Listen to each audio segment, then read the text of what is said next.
Hello, welcome back to the channel. Today we dive straight into tracking and analyzing project progress on teamwork.com.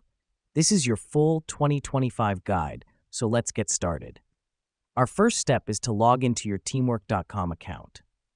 Now, this might seem obvious, but I want to highlight how critical it is to keep your login details safe and secure, as they are the gateway to all your project data.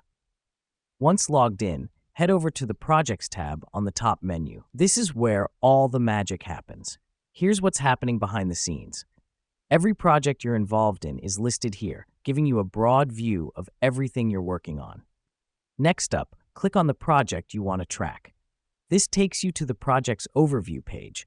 The reason we do this is that it lets us see a snapshot of the project's status, tasks, milestones, and time logs. Now that we've done that, let's move to the Dashboard tab within the project. This is where you'll find graphical representations of project progress. This helps us because it allows for a quick, visual assessment of how things are going. But we're not stopping there. For a deeper dive, click on the Reports tab. You'll see options for various types of reports, like time tracking and task breakdowns. Let me explain why this matters. These reports give you a detailed, data-driven analysis of project progress, identifying bottlenecks and areas of high productivity. Finally, remember to customize your reports using the Settings gear icon. This is important because customization allows you to focus on the metrics that matter most to you and your team.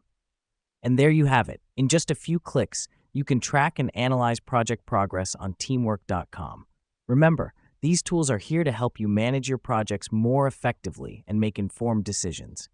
So go ahead, log in, and start making the most of them today. Until next time,